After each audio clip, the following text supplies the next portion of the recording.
Sa pagbababuyan, ang pagkain ang pinakamalaking gastos. Halos nasa 70 to 80% ng kabuuang gastusin sa pagbababuyan ang napupunta sa pagkain. Kaya nararapat lamang na bigyan ito ng pansin upang makuha ang mabilis na paglaki at maging matipid sa pagkain. Dapat ding tingnan ang halaga ng pagkain na binibili. Mayroong commercial feeds na mura sa biglang tingin, ngunit kulang naman sa tamang sustansya. Sa huling banda, lugi rin ang nag-aalaga dahil hindi naabot ng baboy ang tunay nitong genetic potential at mas marami pa ang nagagamit na pagkain. Piliin ang pagkain na magbibigay ng pinakamagandang balik sa inyong puhunan. Ang Pigrelac Premium Hog Feeds.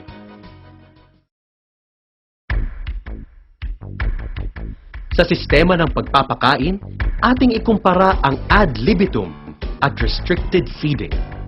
Sa ad libitum feeding o pagpapakain ng walang awat, laging mayroong bago at sariwang pagkain sa pakainan na hindi pinababayaang maluma o mapanis.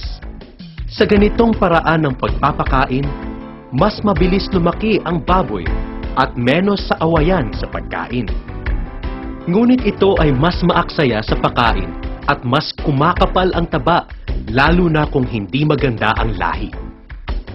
Sa restricted feeding, kinokontrol ang dami ng pagkain na ibinibigay. Ang ganitong paraan ay mas matipid sa pagkain.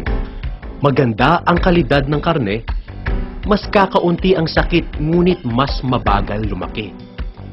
Hindi pare-pareho ang paglaki at mas matrabahong gawin. Ipinapayo na gawing ad libitum ang pagpapakain mula booster hanggang grower stage at restricted pagdating sa finisher stage.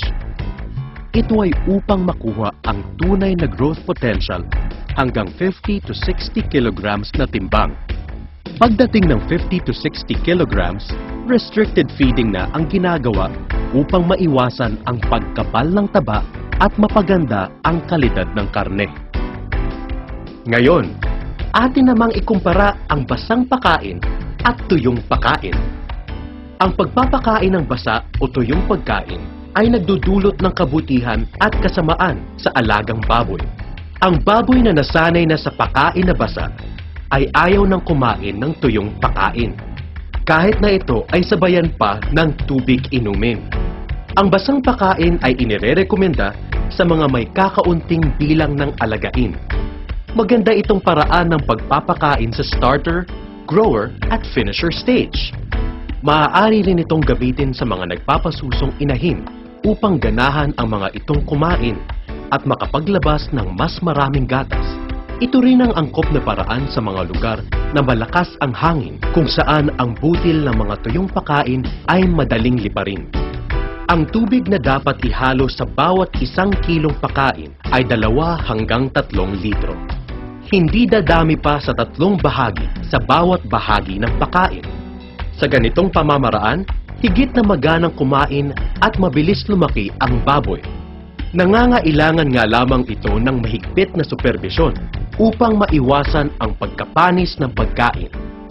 Sa kabilang banda, tuyong pagkain ang inirerekomendang paraan ng pagpapakain sa mga nagsisipag-alaga ng maraming baboy. Ito ay upang makatiyak na makakakain ang bawat baboy sa kulungan.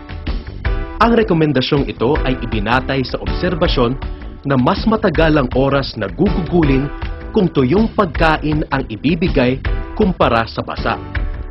Sa makatwid, hindi madaling mauubos ang pagkain at mabibigyan ng pagkakataon ang lahat sa kulungan na makakain. Ikumpara rin natin ang mash sa crumble at pellet na pagkain. Ipinapayo ang pagbibigay ng crumble o pellet feeds upang makatipid at makasiguro na kumpleto ang sustansyang natatanggap ng alagang baboy. Ang bawat sangkap ng crumbled o pelleted feeds ay nakapaloob sa bawat butil, kaya hindi madaling mawala o madala ng hangin. Nagdaan din ang mga sangkap nito sa proseso ng pagluluto, kaya mas madali ang mga itong tunawin at mapakinabangan ng alagang baboy. Ang Pigerlock Premium Hog Feeds ay gawa sa crumble at pellet upang maging kapaki-pakinabang sa baboy at nag-aalaga. Naglalaman ito ng mataas na antas ng bitamina at mineral upang makasiguro na kumpleto pa rin ang sangkap nito kahit masira pa ang ilang bahagi sa proseso ng pagluluto. Samantala, ang pagbibigay ng mash ay hindi inirerekomenda sapagkat ang mga sangkap nito ay pinong-pino at madaling madala ng hangin. Bukod dito, hindi rin makasisiguro na ang lahat ng sangkap ay makakain ng alagang baboy, lalo na kung hindi maayos ang pagkakahalo nito.